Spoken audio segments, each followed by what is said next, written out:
सत्कर्म की प्रेरणा।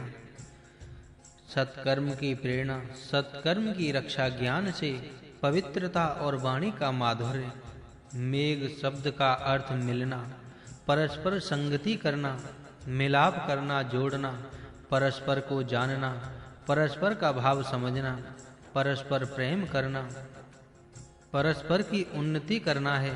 पुरुष शब्द का अर्थ मनुष्य, मानव जाति, नागरिक, पौर है, अर्थात पुरुष मेध और मनुष्यों का परस्पर मेल मिलाप करना, परस्पर संगति करना, परस्पर जानना, परस्पर का प्रेम बढ़ाना, ऐक्य भाव बढ़ाकर परस्पर की उन्नति करने के लिए एक दूसरे को सहाय करना है।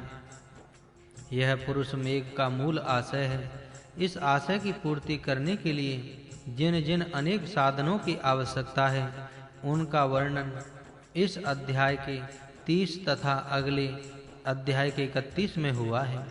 उक्त उद्देश्य की सफलता और सफलता होने के लिए निम्न गुणों का धारण करना चाहिए।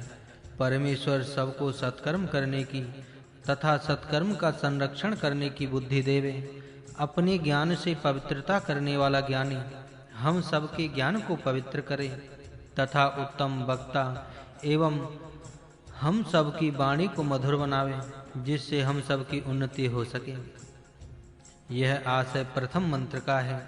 उन्नति चाहने वाले मनुष्यों के अंदर जिन जिन गुणों का विकास होने की आवश्यकता है, उन गुणों का उल्लेख उक्त मंत्र में है। सत्कर्म की प्रेरणा, सत्कर्म का संरक्षण, ज्ञान से पवित्रता और वाणी का माधुर्य, ये 4 सद्गुण हैं जिनसे कि मनुष्यों में संग शक्ति का तेज प्रकाशने लगता है। इस आशय को ध्यान में रखकर अब इस मंत्र का विचार करेंगे। देवः सविता, सविता देव परमेश्वर का नाम है। देखिए, सविता वही देवानां प्रसविता। सूर्य, चंद्र, पृथ्वी, वायु, अग्नि आदि सब देवों का उत्पन्न करता परमेश्वर है। उसकी प्रार्थना इन 2 शब्दों से की है। सब देवों की उत्पत्ति सविता करता है। इस विषय में निम्न मंत्र देखने योग्य हैं। परमेश्वर के उस श्रेष्ठ तेज का हम सब ध्यान करते हैं कि जो हम सब की बुद्धियों को प्रेरणा करता है। परमेश्वर में सब श्रेष्ठ सद्गुणों की पराकाष्ठा है। शक्ति, बल, तेज, आनंद, पवित्रता आदि सब श्रेष्ठ सद्गुण उसमें अपरिमित हैं। प्रत्येक सद्गुण की परम अवधि की कल्पना ही परमेश्वर की कल्पना है। जिस मनुष्य जिसका चिंतन करता है, वैसा ही वह बनता है। यदि वह उत्कृष्ट सद्गुणों का चिंतन करेगा तो वह उत्कृष्ट सद्गुणों से सुशोभित होगा। परंतु किसी कारण दूसरों की बुराइयों का चिंतन करता रहेगा तो वह स्वयं कालांतर के पश्चात उन बुराइयों से युक्त होगा। इसलिए प्रत्येक मनुष्य को अपना ध्यान उत्कृष्ट सद्गुणों में ही स्थिर करने का अभ्यास करना उचित है। मनुष्यों के इतिहास का विचार करने के समय भी किन-किन सद्गुणों से ऐतिहासिक पुरुष की उन्नति हुई है। दुर्गुणों का एक प्रत्येक मनुष्य में सद्गुण और दुर्गुण न्यूनाधिक प्रमाण से रहते ही हैं। हमको उचित है कि उनके सद्गुणों की ओर हम देखें और उनके दुर्गुणों का चिंतन ना करें। 10 मनुष्यों के चरित्रों से 10 सद्गुण ग्रहण किए जाएं तो अपने पास 10 सद्गुण बढ़ सकते हैं। परंतु यदि उन 10 पुरुषों के चरित्रों से हम 10 दुर्गुण ही लें तो वह 10 दुर्गुणों में दुष्ट बन सकते हैं। इसलिए सदा सर्वदा अपने मन को सद्गुणों के मनन में ही लगाना चाहिए। यन मनसा मनुते तद्वाचा वदति, यद वाचा वदति सत्कर्मणा करोति, यत् कर्मणा करोति तदभि संपद्यते। जिस प्रकार मन से विचार होता है उस प्रकार वाणी से उच्चारण होता है। जिस प्रकार वाणी से उच्चारण होता है उस प्रकार आचार बनता है। जिस प्रकार आचार बनता है वैसे मनुष्य बन जाता है। यह सबको ध्यान में रखने की बात है। इसी हेतु से कहा है कि संग शक्ति बनाने वालों को परमेश्वर के श्रेष्ठ तेज का ही ध्यान करना चाहिए। श्रेष्ठ गुणों का चिंतन करने से उच्च मार्ग पर चलने की प्रेरणा होती है। अस्तु इसी गुरु मंत्र के समान एक मंत्र है, उसका यहाँ विचार करना उचित है। तत्सवितुर्वृणीमहे वयं देवस्य भोजनम श्रेष्ठं सर्वघातं तुरुं भगस्य धीमहि अस्य हि स्वयस्तरं सवितुः कच्चन प्रियं न विनन्ति स्वराज्यम। यहाँ स्वराज्य का अर्थ ईश्वर आत्मा का शासन है।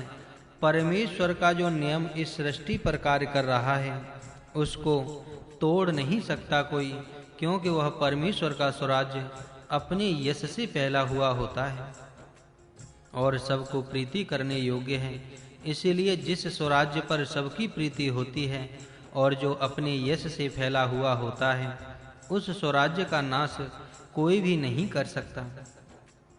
स्वराज्य की स्थिरता के लिए 4 बातों की आवश्यकता होती है, जो उक्त मंत्र में कही है। परमेश्वर के दिए हुए भोग्य पदार्थों पर सबका अधिकार, विजय उत्साह को शक्ति से सबका धारण पोषण और वर्धन, अपने यश से विस्तार अपना विस्तार तथा सबका प्रेम, ये 4 बातें जिस स्वराज्य में होगी वह स्वराज्य स्थिर और दृढ़ होगा। परंतु जिस राज्य में उपभोगों के पदार्थों पर सबका समान अधिकार नहीं, सबके निरुत्साह होगा, अपने यश की जहाँ संभावना न होगी और जहाँ सबका परस्पर प्रेम न होगा, यही राज्य की स्थिरता नहीं हो सकती। तात्पर्य समान उपभोग, उत्साह, शक्ति, स्वकीय यश की आशा और परस्पर प्रेम, ये 4 गुण राज्य स्थिरता करने वाले हैं तथा उपभोगों की विषमता, निरुत्साह, अपयश, परस्पर द्वेष, ये दुर्गुण राज्य का नाश करने वाले हैं। अस्तु उक्त मंत्र में सविता देव के भर्ग नामक उग्र तेज की धारणा करना ध्वनित किया है। भर्ग नामक तेज परमेश्वर का है, परंतु उस तेज का धारण मनुष्यों को करना चाहिए। इस भर्ग के सहचारी गुणों का भी यहाँ विचार करना उचित है। देखिए, इदं वर्चो अग्निनाम दक्तमागन भर्गो यश स ओजो बलो बलम। इन मंत्रों में वर्च, भर्ग, यश, सह, ओज, दीर्घ आयु, बल, ऊर्ज, अविभव अर्थात शत्रु का पराभव करने की शक्ति, राष्ट्र सेवा का भाव, ये 10 गुण कहे हैं। भर्ग के साथ ये रहते हैं जिस भर्ग की उपासना गुरु मंत्र ने कही है। इस मंत्र में 33 वीर्यों का उल्लेख हुआ है। 33 देवताओं की ये 33 शक्तियां हैं। अथर्ववेद ने इन 33 वीरों की गणना की है। ये 33 वीर हैं कि जो भर्ग नामक तेज के साथ रहते हैं।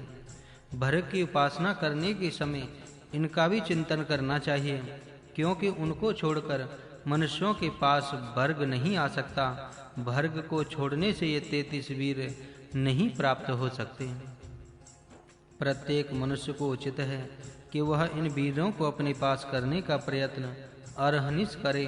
इनमें कई शक्तियां अपने अंदर ही बढ़ाने वाली हैं तथा कई बाहर से प्राप्त होने वाली हैं। पाठक इनका अधिक विचार करके अपना लाभ कर सकते हैं। इस प्रकार भर्ग का विचार करके इस मंत्र का विचार यही समाप्त करके अगला मंत्र देखेंगे। हे उत्पादक ईश्वर, सब बुराइयों को हम सबसे दूर कराओ तथा सब भलाइयों को हम सबके पास कराओ।